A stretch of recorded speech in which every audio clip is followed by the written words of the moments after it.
Hello, everybody. Welcome to a brand new episode of the Tharries Podcast. I'm joined by a very special guest today. Ace Creeper joins me today. How are you doing? I'm doing fine. A bit tired. I have just woke up, but I'm fine. It's all good. Hello. Well, that's. I'm glad you've come on anyway. So first off, what I like to do is I like to talk a little bit about the person I get on channel. How did it start? The development Yep. of it. Yeah. It's just the Okay. sort of format. Okay. Mine's a bit of a weird one. So I start from the beginning. I just watched loads of different YouTubers, mainly YouTubers, oddly enough, such as like the Yogscast, people who did a lot of gaming stuff. So in 2013, I decided I want to do that. That'll be fun. So I did some Minecraft stuff. Mm. And after that wasn't popular for about a year, I decided to jump on the sort of Five Nights at Freddy's bandwagon, and then that kind of died out.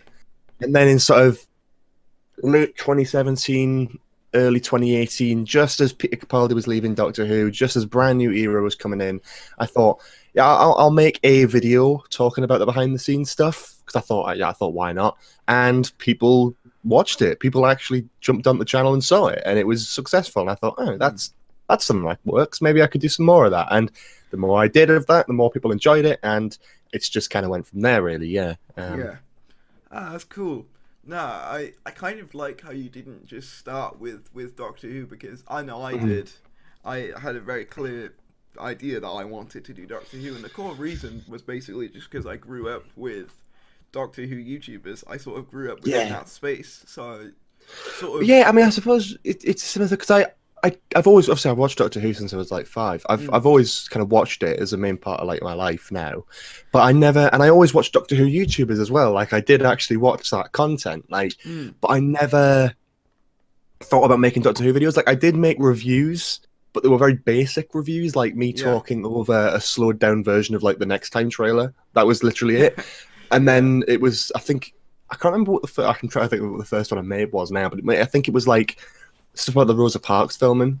yeah, That was when I made something a bit different, and I thought, well, I'll talk about that and see where that goes. And people seem to click onto it, people seem to enjoy it, and people seem to subscribe for it. And I thought, well, if it's getting people to subscribe, if it's getting people to enjoy the content, maybe I'll just keep this up and just see where it goes. So that's yeah, kind of it. Yeah, it's a bit of a different one because I know a lot of Doctor Who YouTube channels have kind of just started with Doctor Who, but no, I just kind of it's always been a part of my channel because the third video I did was a Dalek mod for Minecraft. So I mean, it's always yeah. been part of it, but like when I really started it, it was more around the production of Series 11, and then people were interested. So I thought, well, why not? Well, that's the thing with me. I always had. I think subconsciously, I was like mentally taking notes from everybody I watched. Mm, Like I did, and it was always in the back of my mind that I'd like to do that someday. And mm. I think Series 11 more than anything was just the sort of catalyst for it. Oh, absolutely, yeah, It wasn't necessarily that um, I just wanted to make a channel to hate on Series 11. It was more the fact that yeah, I yeah. felt passionately about it, and I thought, right, this is when Doctor Who's getting a lot of opinions, be it that Mm, they like it or that they dislike it. This would be a good time to jump on. And yeah. I did December of 2018. Like yourself, very much with very crude content in the beginning, but Mhm. obviously slowly over time, the equipment's gotten a lot Well, better. And yeah, I've always said like if anyone wants to start a YouTube channel, just be prepared to look back on yourself and go, Christ, that was embarrassing. Because I do it. yeah, Everyone does it. Because I do it for like 2 months ago, where I look at a video and go, that's not even funny. That's just crap. But like you improve over time, and as you improve, you'll look back and go, oh, maybe not. But that's just down to individual people. That's up to you, and that's totally fair to do. People yeah, are all right with that. Yeah. yeah, yeah. And again, like I'll probably still make Doctor Who videos even long after Chibnall leaves because Mm. I just love the program, you know. Because I will admit there are some who probably did just make channels and do stuff just to either hate on it or hate on other people, and I'm not about that honestly. I just think it's a TV show at the end of the Mm. you know what I mean. And a TV show is there to be enjoyed by people, not to be like argued about and stuff like that. So I think kind of where I came in on at my angle. And what's interesting about us two in particular is that our parallels as Doctor Who fans are quite similar. We both sort of started watching. I believe you started watching around David Tennant, Chris Eccleston, right?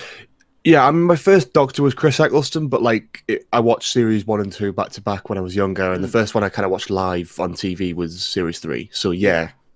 See, I started with series 4, so I was sort of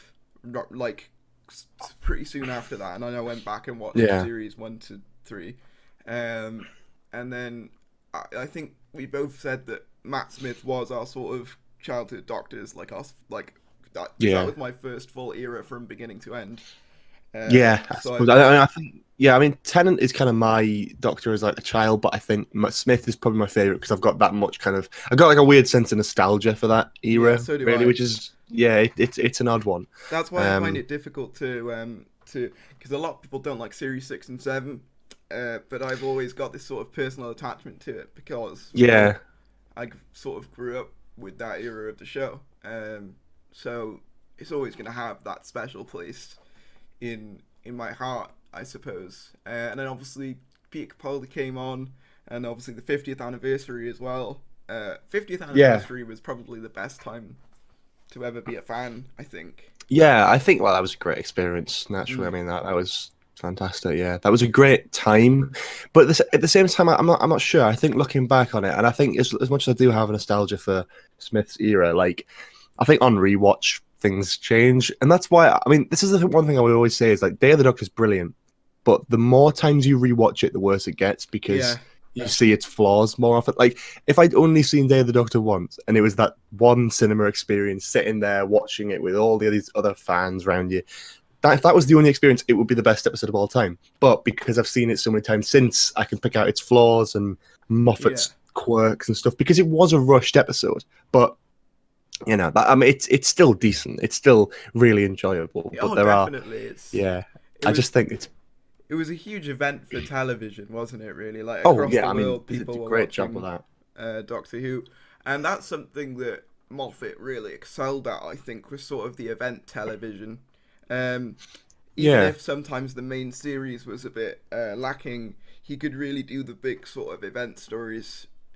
And get you hyped up for the big events sort of thing. Obviously, we got the Day of the Doctor trailer. I can remember just watching that over and over and over again. When all the Doctors are frozen and suspended in like their poses and stuff, and that was a really cool trailer. And Matt Smith grabs his Sonic out of the air.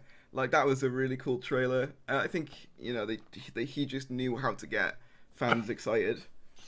Yeah, no, absolutely. Yeah, I mean, it's one of those kind of eras that I do have a lot of nostalgia for, and it's one that I remember vividly. But I don't know. I think I've probably become more cynical towards Moffat, after all these years and looking back on it and just thinking, you know what, like I did love that era. Yeah, fair enough. But do I really want to look back on it with that? Yeah, no, I understand that. Series 9 for me was sort of the time where I started to become a bit sort of the honeymoon period, if you like, sort of faded off by that point, and I was beginning to...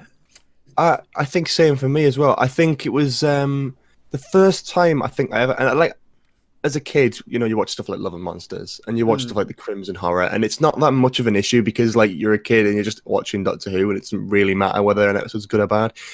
Series 9 was the first time The Girl Who Died, and that came on, and I was sitting there and I was like, this is the first time I've actually been bored with a Doctor Who episode. This is the first time I've just sat here and just been like, this is just crap. This is just really dull. Much exactly the same for me. For me personally, it was Magician's Apprentice, which is familiar. I like that. I actually, and I can see why it has its flaws, but I think when I first saw that, I was like, oh, Daleks, Davros, this is good, But The Girl Who Died just felt so redundant, and I watched Blind Wave's reaction to it yesterday, and it's like, even their reaction, like, I couldn't get anything out of it because as much as it's fun to watch other fans watching them for the first time, there's just nothing in that episode to really enjoy, other than like the whole face thing where like Capaldi got his face or whatever. Like, that's probably the only like redeeming factor that episode has. That's why it's slightly better than the Woman Who Lived. But Christ, it's still not great. Yeah, no, I agree. Series 9 was certainly the time where I started looking at it more critically. Before that, I was sort of like, it's Doctor Who, it has to be good. Yeah. Even though we know that wasn't true, but in my own little head, I suppose anything that was had Doctor Who on it was good, and it was only series 9 where I sort of went, I'm not really enjoying this. Yeah. And I felt that, and around that time I got rid of a lot of my merchandise, which I hugely regret now, because I had a lot, because I just felt sort of disillusioned by the show. I was sort of feeling, very sort of, like the enchantment, if you like, had sort of gone for me by that point. Just from the way you're describing that, do you think you're more of a fan of like Doctor Who now or then? Because you're saying you regret like throwing out merchandise and all that sort of thing, but like with series 11, like do you feel more of an even if you don't like it, do you feel more of an attachment to that than series 9 or? It's difficult. Because that's an odd one, isn't it? I can say with certainty that there were particular episodes of series 9 I preferred over the whole. Obviously, you had things like Heaven Sent, which was fantastic. But I think the thing with series 9 is that I kind of block that era out with my memory, so it's kind of hard to judge it. I do need to revisit it because I could probably give a lot more a fair critique of it now than I could back then. I suppose the thing with series 11 as it stands now is that I think I'm a lot more mature now to understand what went wrong with it, whereas with series 9 it just felt like something's not right. Do you know what I mean? It was sort of, but now I can understand what wasn't right with series 11. I mean there's you may disagree with me on this, but I think there's a culture of hate at the moment where there wasn't around series 9. So I think if series 9 as a series happened like now, it would probably, I don't know if it would get the same slightly as series 11, because obviously like it's not a female Doctor and it doesn't open itself up to that sort of field of certain people who like just go after that sort of thing. But I feel like in general as like a quality of series, I think it's I enjoyed series 11 more than I enjoyed series 9, I suppose is what I'm saying. That makes sense. I think if I rewatch series 9, I've yet to rank all the series, all the new series, so I might have to revisit it, and maybe it'll improve in my estimations, maybe it'll be worse. And part of it was that I loved Matt Smith's Doctor, so that might have been part of my discontent with it. Because obviously Capaldi was very different, and he kind of changed every series, which didn't really help because I couldn't really build a connection with him as easily, I think. But my opinion of it could change once revisiting it. But as I said, with series 11, I can personally identify more of the flaws with it than I could back then. Which is probably why I'm more outspoken about it now than I would have been during series 9. Yeah, although, that's fair. I think so could I as well. But I think that's down to maturity of people, because when series 9 came out, all I was like, this is good Doctor Who and this is bad Doctor Who. But now I'm like kind of like, okay, like I get what was it, the writing, was it the acting, was it this, was it that, was it, I can kind of pick that out a little bit more. But that's just general in everyone kind of around our age of people, is kind of like, obviously we're more mature now than we were when series 9 came out. I'd be curious to see what we think of a series 9-esque series now, and whether or not, because I don't know if it's an odd one, but I think following series 10, series 11 and 12 are always going to struggle, because series 10 was like, it knocked it apart because Moffat put everything into it because it was his last one. Yeah. I mean, I certainly do still have my issues with series 10, but I do agree it was certainly a step in the right direction for Moffat. And I think it's kind of sad in a way. I kind of wish that series 10 happened a series earlier than it did. So that we'd have had another series with that style of writing for him to maybe like perfect that, because I think series 10, as you said, was definitely a step in the right direction. And although I still had my issues with it, I could certainly see that it was it was an improvement. But I think towards the end, Moffat was certainly sort of running off like gas, and he was struggling towards the end. And when you've worked on something for that long, I can kind of understand why. You can only come up with ideas for so long. But I think with Moffat, I think it's like he took that year off, and he's had that amount of time because Moffat. The thing is about Moffat, he's a talented writer when he wants to be. Yeah, of course he is. It's just like he needs to pick the right thing, and he needs to pick his moments. Like all of his Russell T Davies era episodes were fantastic. Like they were really good. Like Dr. Dance's an Empty Child, Girl in the Fireplace, Blink. Yeah. Silence in the Library, Forest of the Dead. They were all really good stories. So it's not a surprise he was picked to take over as showrunner. So, but it was when he actually started doing his own showrun episodes.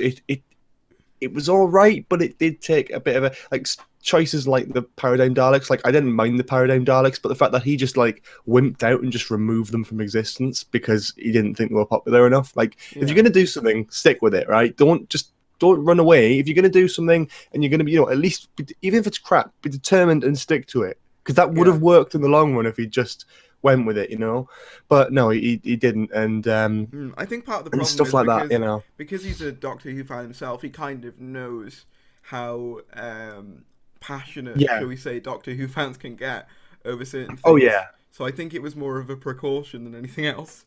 He didn't want to target on his back as being the one who made the Daleks colourful, But I think, at the same time, I think that's why I'm kind of looking forward to Series 12 a little bit, because Chibnall's a Doctor Who fan as well. I mean, we've seen him. Everyone and their mums has seen him on, that show when he was younger, criticising Doctor Who at the time. Like, he knows better than anyone what a Doctor Who fan can be like, passionately about the show. So I think Chibnall's the kind of writer who does pick stuff up, who does see what people are saying about the show and go, right, okay, we're going to make improvements. And people may disagree with that, but at the Resolution press screening, there were words said about giving Yaz more to do in Series 12 and potentially more returning monsters, which again has happened. Cybermen and Jadoon pretty much confirmed to this point, and Yaz getting more story. That's always up in the air. In terms of the Jadoon, we've literally seen an official Doctor Who tweet about it, so that's basically that is confirmed. In terms of the Cybermen, that's 99.9%, which is why it's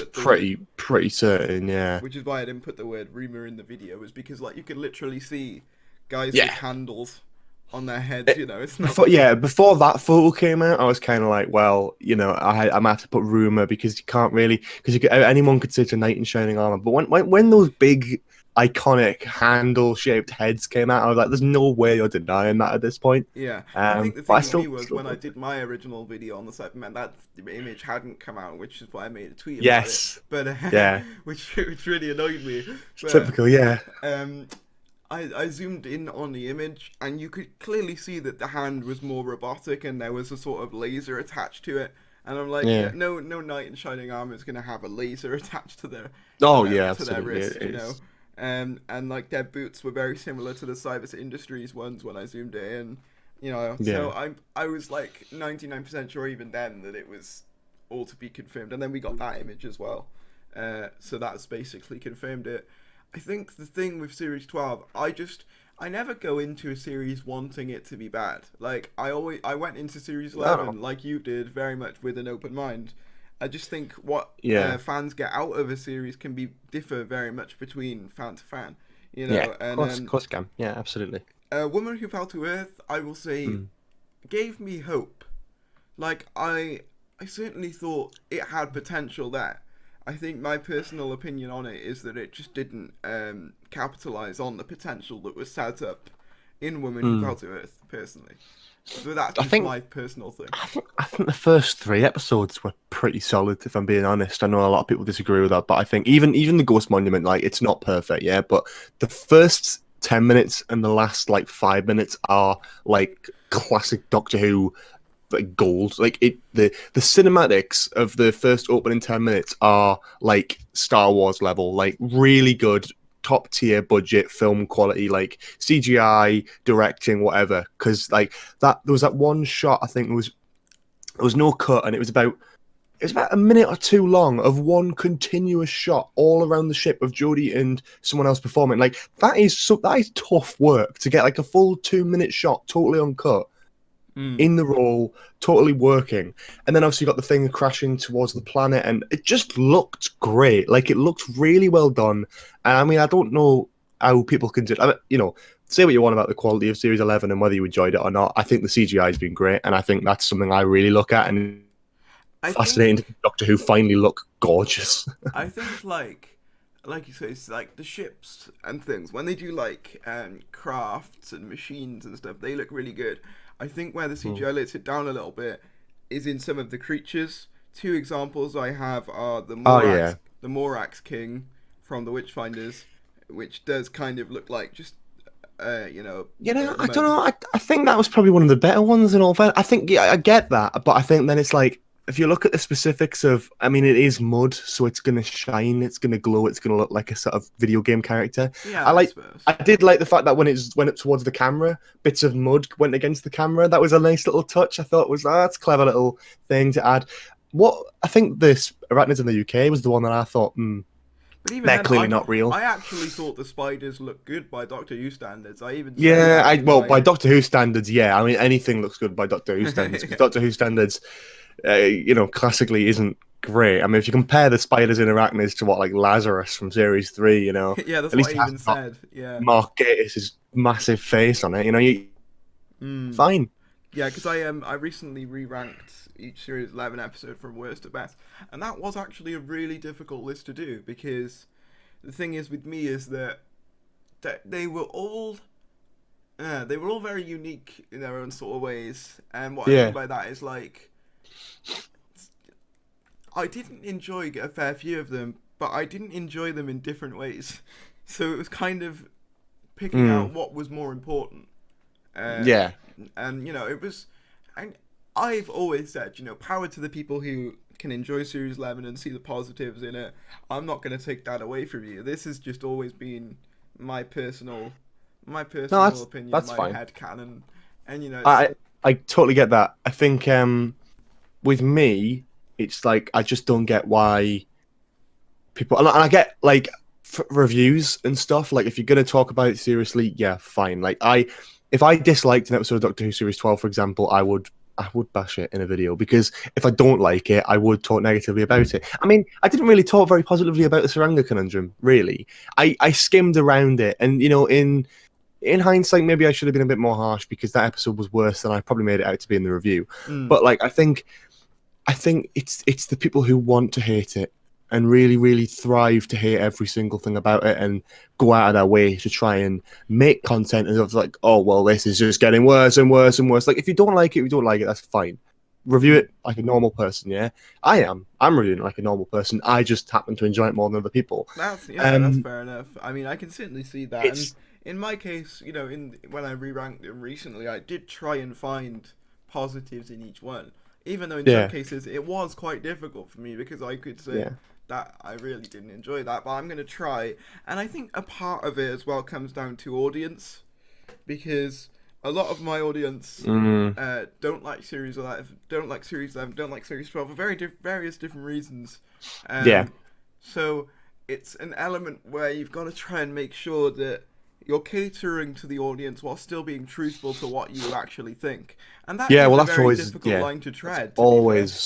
Always kind of a struggle. Yeah, I mean, I get that a lot. I mean, stuff when I make like the ranking videos about like the Master and TARDISes, you always need to think like, and the thing is, right, it's an interesting one, because I have to kind of swindle my way around the whole Series 11 stuff. Like, when I was ranking the TARDIS interiors, for example, and the Sonic Screwdriver, like, if I ever put any of like Whittaker's era stuff like towards the top end of the list, people would ever fit in the comments, which is totally unfair. But I'd have to kind of push that away as well. Which one?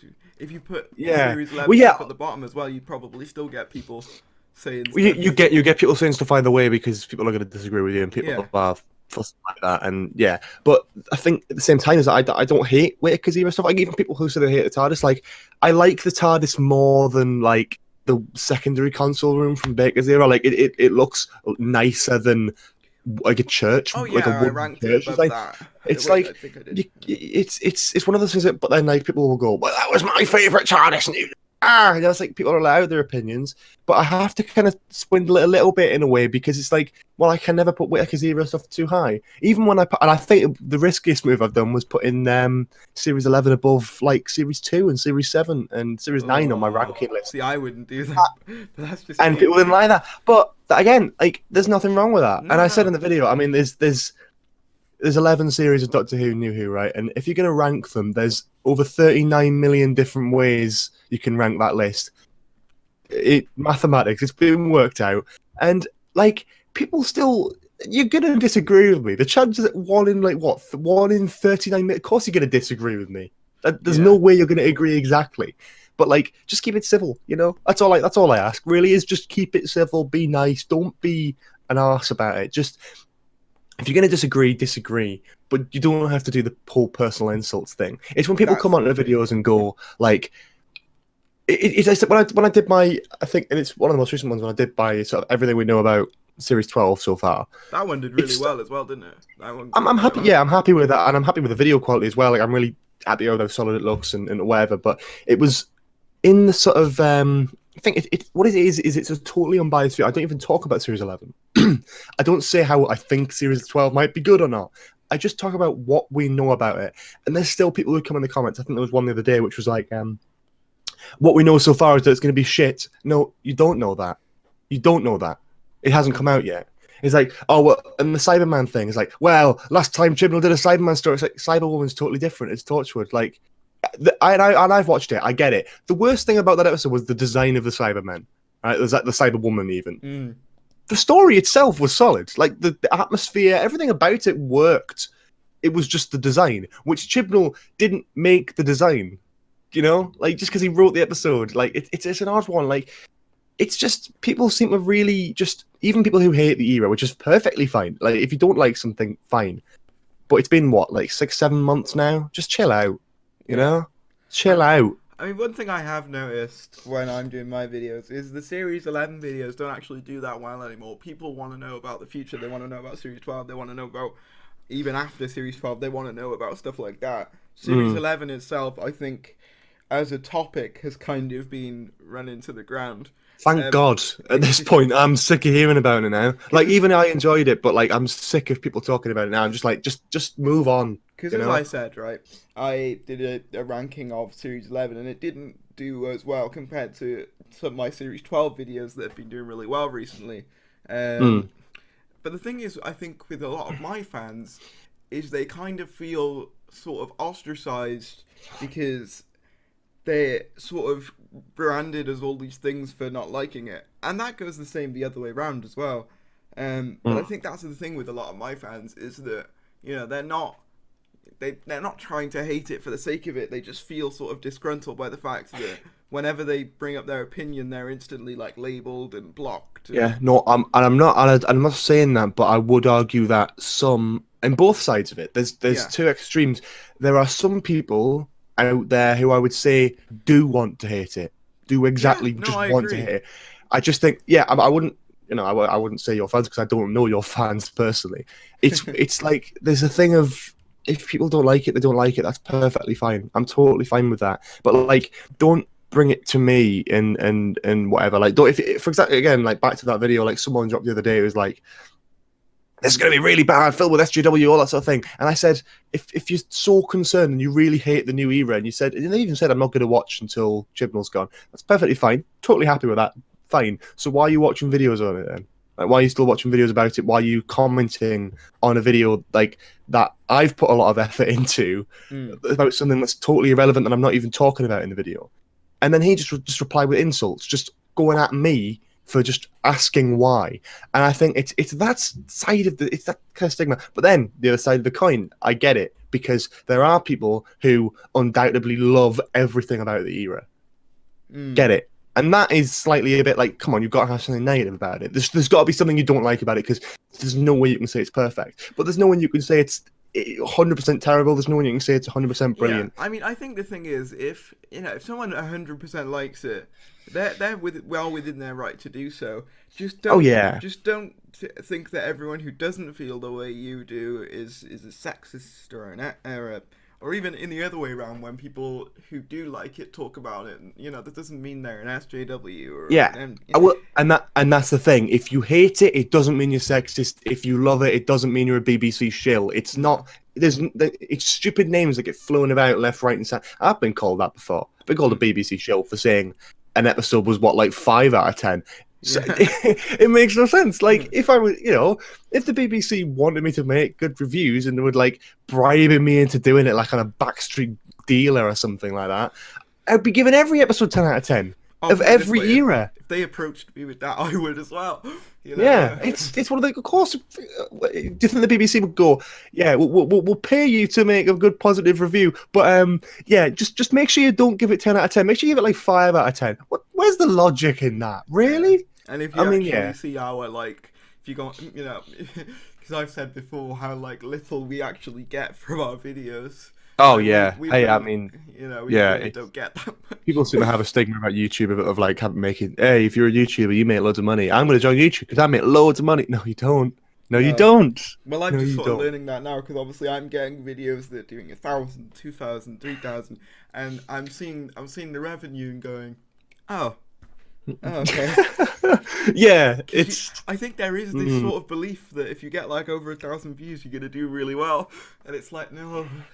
Well, yeah, I mean it's an odd one. YouTube's an odd place, but it is what it is. Like, I'm not bothered about it. Like, it doesn't affect me as much as I thought it would. Like, I think what you need to look into is like and there's probably more time for a personal chat opposed to like like a podcast. But if you want to do YouTube stuff, like ad revenue from videos is probably the worst income, because you want to look at stuff like Patreon, you want to look at stuff like merchandise. Like, if your fans are passionate enough to help fund you and your videos and all that sort of thing, then that's absolutely the way to go. If that's what you want to do, if that's But what was always worth making clear as well is that it's optional. I've got a Patreon page, I've got a merchandise store, but I never, I'll mention it at the end of every video, but I'll not ram it down people's throats. Like, I won't say, I do make Patreon exclusive videos, but I don't make all of my videos Patreon exclusive. You know what I mean? Like, I've got to.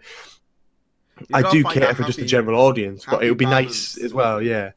But there are people who financially support the channel, and I've got to be fair to them as well. It's a mix, but yeah, as long as people know that it's optional, it's a totally fine thing to do. People criticize YouTubers going, check out my Patreon page, but like, there's nothing wrong with it. Like, if people want to, then that's fine. Like, I'd happily sit here with a Patreon page with no one supporting it and still advertise it, because it's an optional thing if people want to. And there are people out there on my channel who are wanting to sort of help me out with the channel. Financially, because it is difficult sometimes to make videos and that sort of thing. So it is helpful, and I'm off to uni soon, so it's even more helpful in that respect. So it's a, but yeah, it's one of those things I'm not really going to get into because people. And in my case, I was sort of one of those people on the other side of the coin where I was like, do they really need all this Patreon and all this merchandise and all this other stuff? But then when you're actually a YouTuber yourself and you see how much you actually make off videos, you go, can you join my Patreon now? Yeah, exactly. I completely understand why. And only totally being a YouTuber, you understand why we promote what we promote, because YouTube revenue itself, just as Channel Pup says in his outro, it can't always cut that cheese. And it's true, it doesn't. It's true, yeah. I mean, it's. I don't know. I suppose it's one of those things. It's like, I don't do what I do because there's a slight bit of money in it. No. I do what I do because I enjoy it. But the thing is, I wouldn't be able to do what I enjoy if I, had to go out and do like a sort of shift at work every day, because I wouldn't have the time to do that. So by me doing YouTube and being financially supported via that, it's like, so that now I've got more time to make YouTube content. So you're keeping me on here.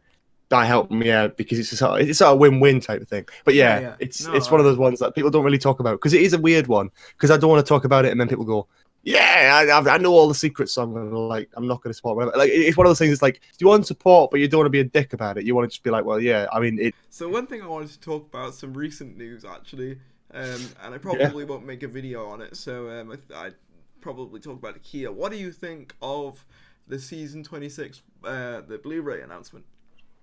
I thought the trailer's great. I love the little teasers they do. They're always great. Yeah. The thing with Ace, yeah.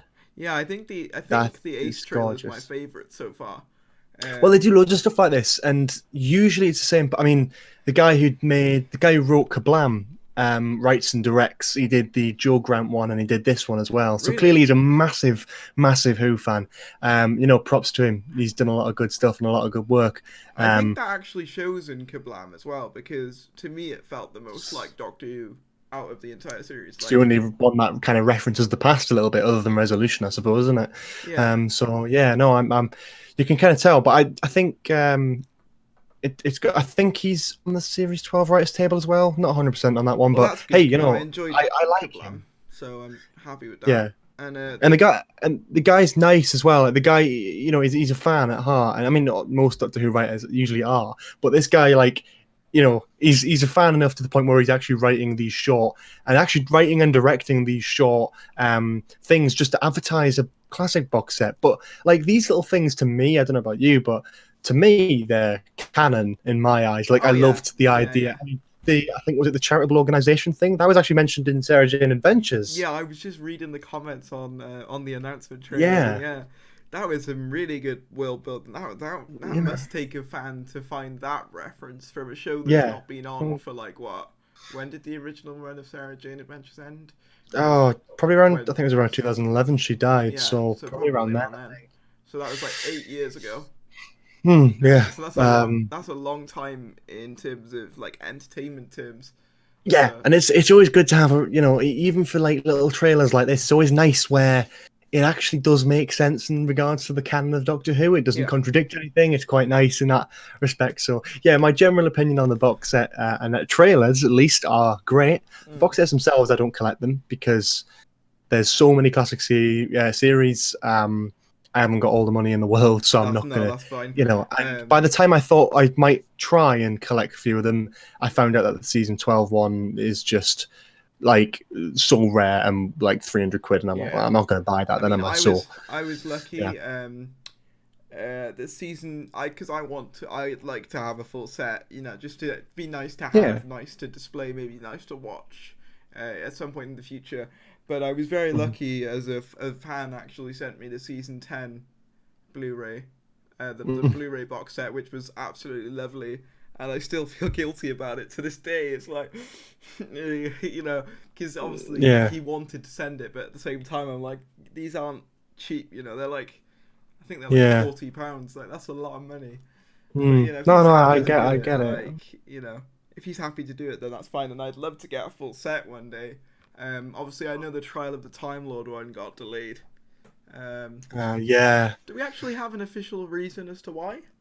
I don't know. I don't think there is an official. But the thing is, with these things, I don't think. And that, I mean, this is sort of straying into a different kind of debate. But Doctor Who fans in general are spoilt rotten. I mean, these are series that came out years ago, full Blu-ray remasters, proper HD releases on a proper box set for a season, with new CGI, with new improvements, brand new documentaries, behind the scenes stuff, a complete proper box set for those who are just getting into classic series for the first time, and even those who are just already fans of the classic series. It's a great little bonus. And to be honest with you, like, even if they are delays, we're still getting like 2 or 3 a year. Like, it might be delayed a little bit, but hey, we just had another one announced, and then another one will get announced. The only ones we haven't had so far, I think, we will probably, for Doctors wise, we haven't had any McGann, and we haven't had any Hartnell or Troughton yet. I'll be interested to see how they go about that. Thing is, those are the 3 Doctors that would be particularly difficult to do, because obviously Hartnell and Troughton had a lot of missing episodes, and in the case of the 8th Doctor, other than the movie, there's not a lot of live action stuff to put on there. What a lot of people have talked about is doing, giving McGann sort of like a collection box set with him on the front, but it's not all about him. Maybe have there's plenty of things it could include. There was a lot of different things in what people call the wilderness years. It could include the children and these, like Dimensions in Time. There's loads of different things like one-off specials and different things like that are not always counted as canon, but Doctor Who fans that were brought up in the 90s and had to live off classic Who and the idea that Doctor Who might never come back. This is the kind of stuff they loved as a child. So it would be nice to see a box set, with Paul McGann on the front of it that includes all the Wilderness Years stuff. No, I agree. But I think for Hartnell and Troughton, it's going to be a difficult job. But that being said, they are working towards animations. They're working towards completing these. And you know what, like, love or hate the BBC for what the new series is like. You can't fault them on their passion for Doctor Who at the moment. They are pumping out big Blu-ray box sets, and they are working on at least, they're trying to get at least one new animation out a year for a classic story. Some of which, because not everyone likes to look at the telesnaps. No. I'm personally not a fan of telesnaps. Yeah, they're difficult to watch unless you're a proper fan and you really want to get into. If you're just a casual viewer, it's so difficult, or even a casual fan like myself, I'd struggle to watch a telesnap episode because it's just not, it's like Big Finish with a few frames. Really, it's difficult because it's not, it's different. It's different because it's a TV episode, not because if Big Finish is written for audio, so it's written to build your imagination around that. But when it's TV, it's meant to be shown, and if you can't see it, that's difficult to latch onto. But yeah, I think for me in particular, even myself as someone who's more used to modern television, even some of the classic episodes are difficult to revisit, and that's not of course slandering any of the classic stuff. I love the classic stuff, but it's one of those things where it is quite difficult to go back to when you get used to modern television. A particular one for me that I always struggled with was the Invasion of Time. That story to me always felt really, really, really slow, and it just seemed to drag for ages. There's a few, and I suppose it just puts me off a little bit. But I want to get into classic Who more. I just find it a little bit difficult. I got so many different serials that I've got to watch, on DVD, ready to go. I've just never got around to it, and it's a tough one because I'm sure they're great, but I think what people do need to understand as well as that new Who fans who have been brought up on modern telly, it's going to be dead hard for people to adapt. And myself, I find more enjoyment out of the new series than I do watching classic serials. That's not me saying I don't like the classics are amazing, and we wouldn't be where we are today without the love and passion that went into the classic series. Because bottom line, it is fantastic. But it's difficult to say, hey, even looking at series 11 and going, look at how good the CGI looks and everything, and then now we're looking at a monster made out of bubble wrap. Exactly, a big sort of thing with big claws, and it just looks a bit campy and there's some elements of modern audiences won't be able to take that as seriously as you would a child in the 60s and 70s. But it still does hold up. There's still fans who are, enough to go back and watch it and try it. But I don't think there shouldn't be a divide. This is the thing of there shouldn't be a divide between classic and new Who fans. No. There shouldn't be a divide between Moffat fans and Davis fans and Chibnall fans, whatever, because no matter the way I think of it is the true Doctor Who fan. It's a show that's been around for 56 years. If you've watched all the material from Doctor Who ever, good for you. But that's going to be difficult for people who have stuff to do in life and have a job and whatever, to not only buy and get through all of them as well. That's a lot of TV. You are a fan of Doctor Who if you want to be a fan of Doctor Who. If you're passionate enough about the show and you enjoy it, I don't even care if you've not. Even if you've just seen Series 11, love or hate it. If you enjoyed Series 11 and you haven't even seen anything else on Doctor Who, and you enjoyed Series 11, you enjoyed Doctor Who. You want to call yourself a fan of Doctor Who? That's fine by me. Yeah, no, I can certainly understand that, and I think no, you're absolutely right. Fans are very fandoms in general are very weird to me. The whole idea that you can be more of a fan than someone else because you like a certain thing over the other, or you've watched more than somebody else. Fan is a fan, Yeah. It would be like us YouTubers saying only my first 10 subscribers are true fans.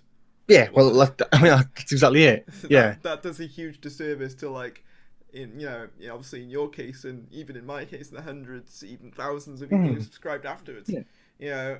At the end of the day, if you want to be a fan, be a fan. But I suppose just be nice about it. I think that's. And I think that's what I'm a bit recently. I'm a bit sick of the discourse between people of different opinions. I think Series 11 obviously has sparked that, but I don't even think it was Series 11 because of a lot of people, and you might want to disagree with this. That's totally fine. Yourself, you jumped on YouTube around December time, so that's totally fair. But there's Twitter accounts and all that sort of thing who started their campaign against Series 11 over a year before it started. When Jodie was announced, there were people setting up accounts against that. The whole "not my doctor" thing. Like there was people straight away who were ready for that, and although Series 11 probably wasn't the best quality that people would have liked, I still hate the fact that there are people just arguing left, right, and center every day about little things. Like if you didn't like, and even today, like I'm looking at comment section and the Cybermen video that I've put out about the new Cybermen, and the people talking about what if Chibnall does Cyberwoman again? Like I was like, really? I mean, it's like it's a different context, and just because you didn't like the last series doesn't mean you have to hate the next one. You can't hate the next one till it's out because you don't know what it's going to be like. It could be an improvement, I think for some people it's a case of they've just sort of been turned off by Series 11. So and that's fine. You hear about doesn't really excite you. It's difficult to sort of go, yeah, I'm really going to give this a go. But going back to what you said briefly about the discourse between classic and modern fans, I didn't even really feel a divide until I was, quite a ways into my sort of time as a fan, if you like, because I sort of grew up with both, because I obviously watched new episodes as they released, and I also watched the occasional classic DVD as well. So for me, it was always just one big thing. But I know for people who, in some cases, who've watched it from the very beginning, they really do feel a massive difference between the two. But I think because I wasn't there to experience that difference, that change in style, I don't feel the same way. Yeah, exactly. But I think it's a thing as well. Again, like with the new Series 11 stuff, it's like it's more in the background now. There's more of a divide between people who liked and disliked Series 11 than there ever was with the divide between classic series and new series. I remember when it was around Capaldi's sort of towards the end of the Capaldi's tenure, and I think there was one of the people who worked for BBC, Crystal D, posted a thing about I think in the Doctor Who magazine about watching some like a Hartnell episode on like 1.5 speed. I'm like, there's nothing wrong with that, but there were a lot of people who were like, how dare you, it's like it's just it's just an episode. If she has to review that and she has to consume that in a short period of time, she's gonna it's only slightly faster. It's like some people get so riled up, and some people used to get so riled up about the very simplest of things. Now there's a totally different argument going on, and that the argument between classic and new fans have kind of moved to the back a little bit. So it's not really that relevant of an argument anymore because there's a bigger kind of divide in the fan base at the moment, which is unfortunate, but it is true. I totally agree. I don't want the fandom to be divided at all. I think I know what you're on about, actually. I thought it was Genesis she had on 1.5 speed, but I can remember. I think I know what you're on about.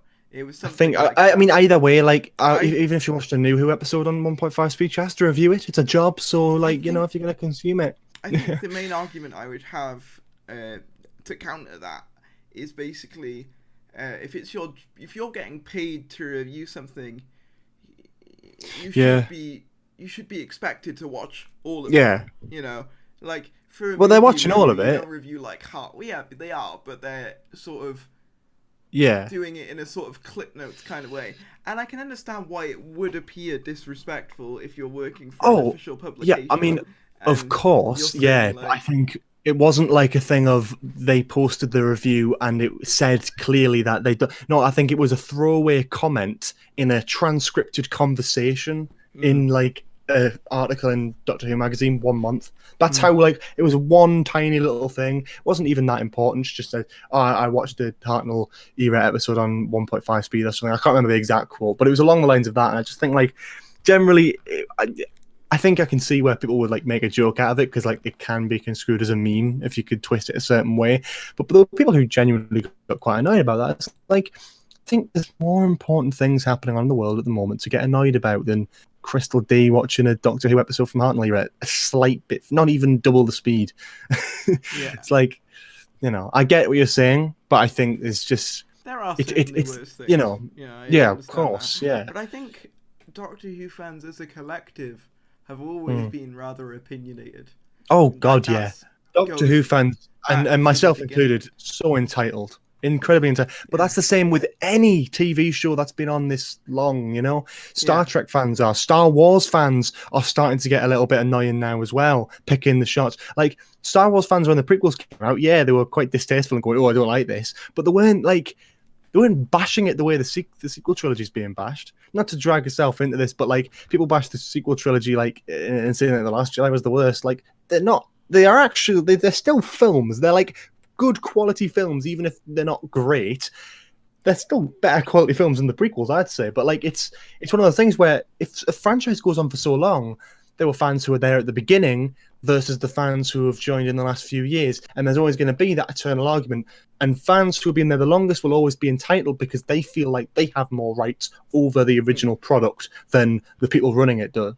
And it's why people have a problem with like the modern showrunners, is because the people who are modern showrunners are just fans, just like everyone else. So people are now feel, I mean, especially in the day and age of Twitter and Discord and YouTube, people feel more riled up and more willing to speak out. I mean, for Christ's sake, I mean, Chibnall, obviously, everyone's seen that clip. Everyone and their mums has seen that clip of him aged like 19 or whatever on that Doctor Who fan thing, yeah? But like, that was in the 80s. There'll be people who have been watching Doctor Who still around now, watching the show, who've been watching since the 70s, watching since the 60s even, and they'll be older than him. So they might watch the new series and feel more entitled towards the show because they've known it for longer than the man running it has. That's what the problem is when you have a show that's ran for so long, that when you get to a point when the person in charge, even though they're a massive fan and, you know, they do have, you know, quality experience, you know, again, love or hate Series 11, Chibnall has experience show running, he has experience writing, and he has experience, you know, putting forward a show. It's just something a bit different to what he usually does. It's all up in the air, but when a show runs for so long, when a franchise runs for so long, the original fans do become slightly more entitled, and that's not a bad thing. That's a natural thing, you know, myself included. I get a little bit picky about Doctor Who now because I've been watching it for a main chunk of my life now, even though I wasn't there in the classic series, you know. But it's one of those things. I think this is kind of what's important about us having this chat, because I think we both represent two very similar people when it comes to our actual, you know, fans of the show. We've sort of started around the same time, give or take. You know, we've been through, you know, many different eras of the show. So I think it's important because we do represent two sides of what is essentially the same coin. So I think what my intention was here was to try and sort of build some bridges, if you like, that have been burnt down during Series 11's discourse, you know, because I didn't want my channel to just be one giant echo chamber, essentially, just have the same opinion repeated over and over again. I want to have different opinions being presented, even if I personally don't agree with absolutely everything, which I don't, but I can respectfully disagree rather than go. Yeah, of course. You know, it's the thing that I always say, and I think I probably mentioned it in the last, because it's obviously been a couple of days. I've probably already mentioned this already, so apologies if I am repeating myself a little bit. But like, come at me with normal discussion, friendly discussion, and whatever. I'll come same right back at you. But if you come at me with sort of attack eyebrows like Capaldi's first episode, like just going in like angry, then you're either just not going to get a response, or I'll just shun you away, or I'll just give the same back at you. You came to approach me to do a podcast. You were just asked. It wasn't between someone who hates Series 11, someone who like moderately enjoys it. It was one creator and another creator. Anyone, do you want to fancy doing this? I'm like, yeah, because you asked nicely. Yeah. You know, if 100% of my experience with you personally beforehand was like shouting matches and all that sort of stuff, then I probably would be inclined to go, I'll pass on that one. But you know, it's always good to have, you know, even two. That's what fans need to remember. You know, love or hate the new series. Just remember that there are people who will disagree with you, and that doesn't make them bad people just because you don't agree with them. People seem to forget that people can have different opinions nowadays, whether it comes to politics, whether it comes to TV shows, films, anything. People are going to disagree with you. And if you can take that well, if you can have a normal conversation with someone about it, I'd say you're a good person. You know, I think what makes that's being important. a human so interesting. is having the different opinions. Like, we're all different in our own unique way. Yeah. You know, I think people just need to realize that at the end of the day, as Wingy said before, it is just a TV show. And I think we lose sight of that sometimes. And God, yes. And as much as I like to lean into the, shall we say, more theatrics of being someone who dislikes Series 11, you know, obviously, with the ranting and raving and stuff. Yeah, like, of course. I lean into that, but, like, I think at the end of the day, I still realise that it is a TV show. And in the grand scheme of things, it's not the be-all and end-all. If Doctor Who ends after Series 12, or maybe after Series 13, 14, whatever the case may be, Series 36, you know, whatever the case may be, like, I'll still be happy with the times I had with the show, and I will still remember the good times, even if it doesn't go up from here, if this is it, like, you know. So yeah, I think that's just kind of what people need to remember. Oh yeah, absolutely. I think it's the best people I've had conversations with were just like the ones who are nice regardless of what your opinions. Yeah. You know, obviously Wingy, I had a great chat with. Who else? Channel Pup's great too, even though we don't agree on everything.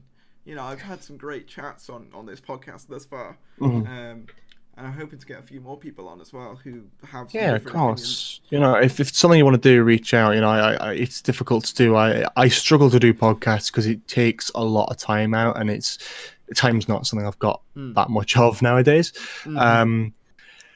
But it's always worth doing, and I do like sitting down and talking to people about stuff like that. And you know, I'd be happy to have plenty of, you know, I always complain about the fact that people still go on about Series 11 negatively or positively, like start banging on about it. But at the end of the day, I'd happily have a discussion about it. I'd happily have a discussion as in depth as anyone wanted, you know, individual episodes, whatever. I don't care. I just hope that no matter how much you hate something, just remember that it could get better. It's not all over, you know? Yeah. Series 12 inevitably probably will be an improvement.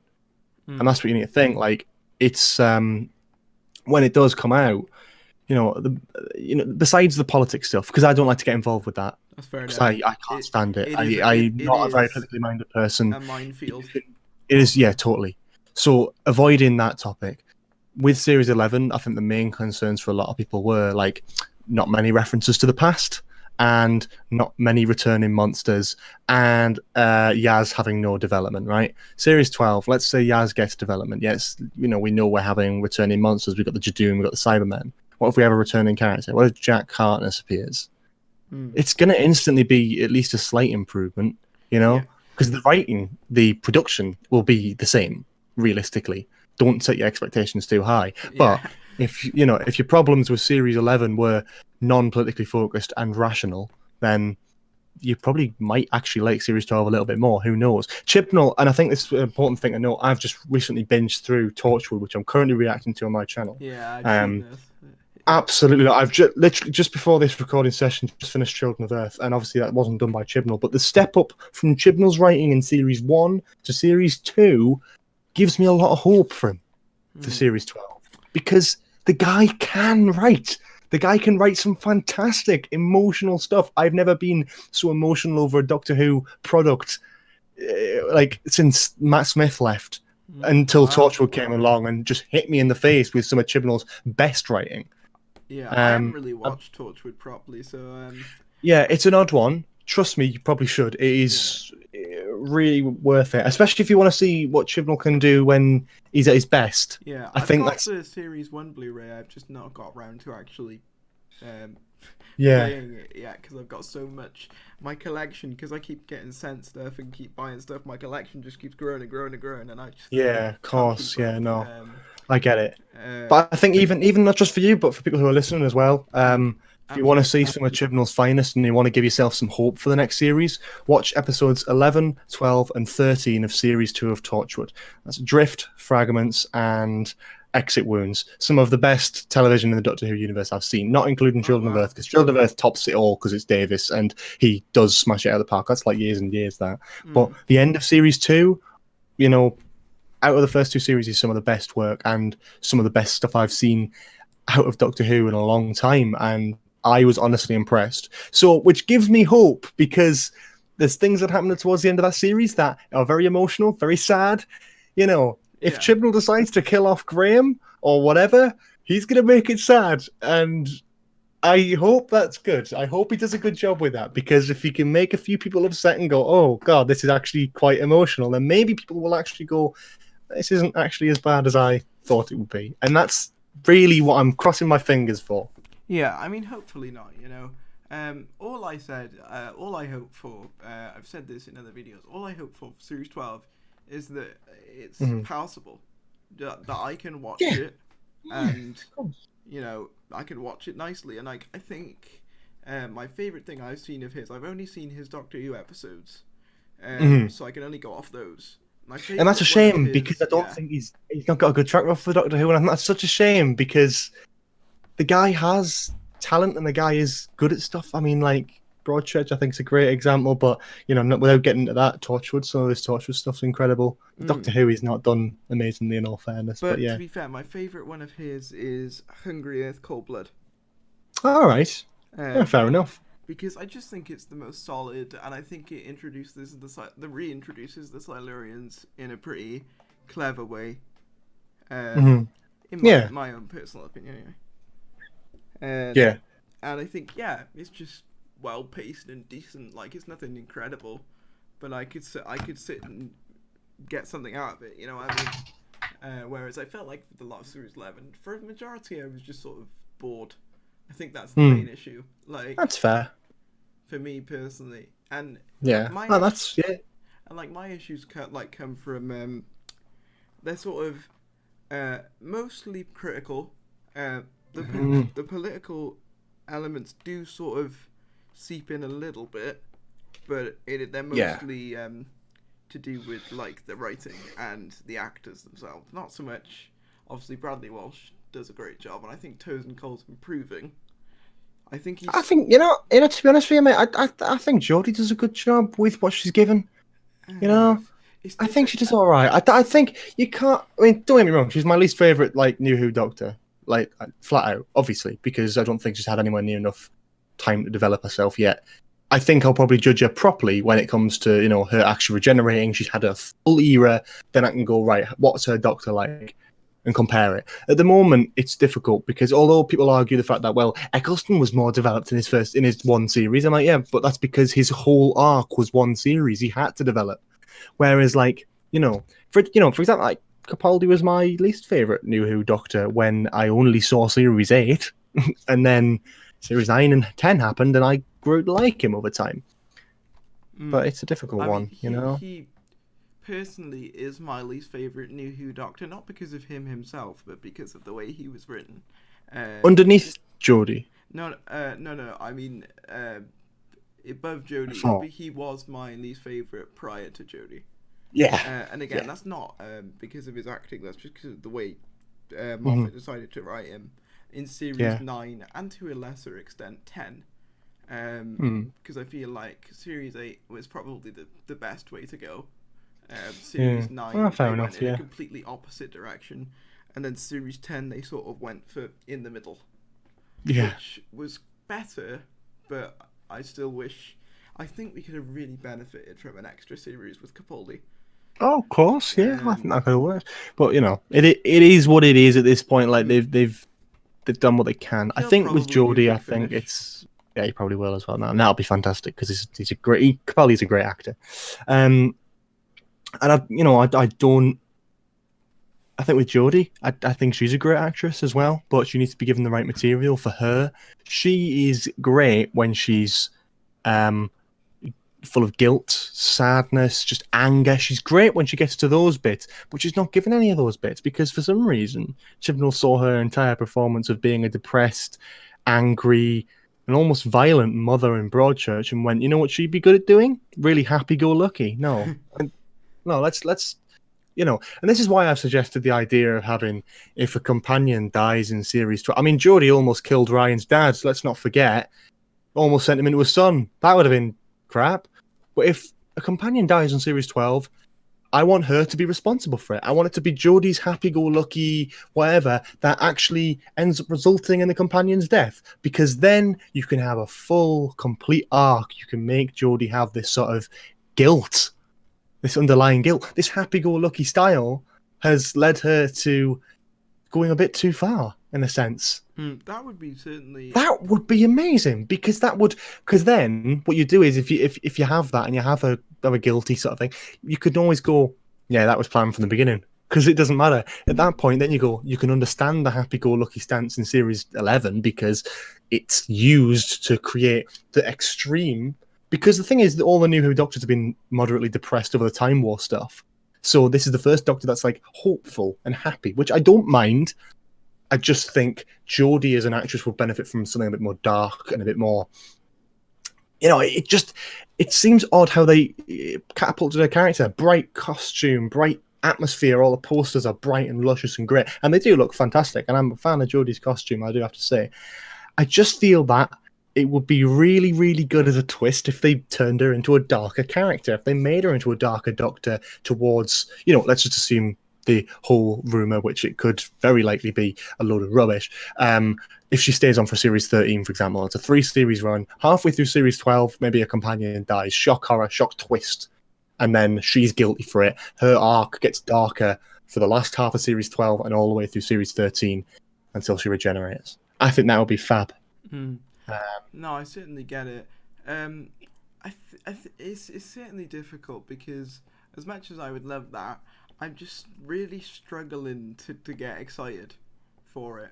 Mainly because if you're demotivated by series 11, you're not going to be that excited for series 12. But I think generally just excitement will come. I think when the trailer drops, that's when things get good. When we get to actually see some of the series and go, oh right, okay, we can speculate, we can theorize. That's when people will start coming back and making videos and talking about it again, and that's when it's going to be exciting. Thank you very much for coming on. I know it's been a bit disjointed. We'll have to do one of these again. Some point in the future. Yeah, maybe get a few people on.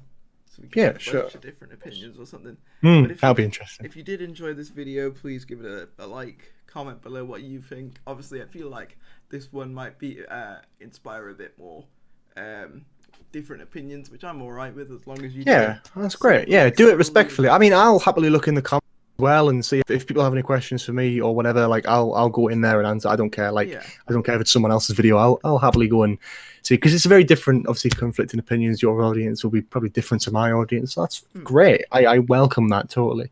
I mean, there might even be some overlap between my audience and your audience. I mean, hopefully, that'll be lovely. Yeah. But if you did enjoy this video, like, comment, subscribe. Links to Ace Creeper's channel will be in the description if you've not seen any of his content. I don't know why you wouldn't. He's basically the grandfather of Doctor Who on YouTube. That's not. That's not fair. But I mean, as Crispy Pro and Who Addicts, my heart goes out to you guys. You birthed it, but I'm just carrying the flame at the moment. Because I just think I've listened to a lot of people who were inspired by your work. So that's mental, but I appreciate it. To anyone else, to anyone who has actually said that is mental. But thank you. As I said, nitpicks being one of them. So cheers. Yeah, thanks for coming on, and I will see you.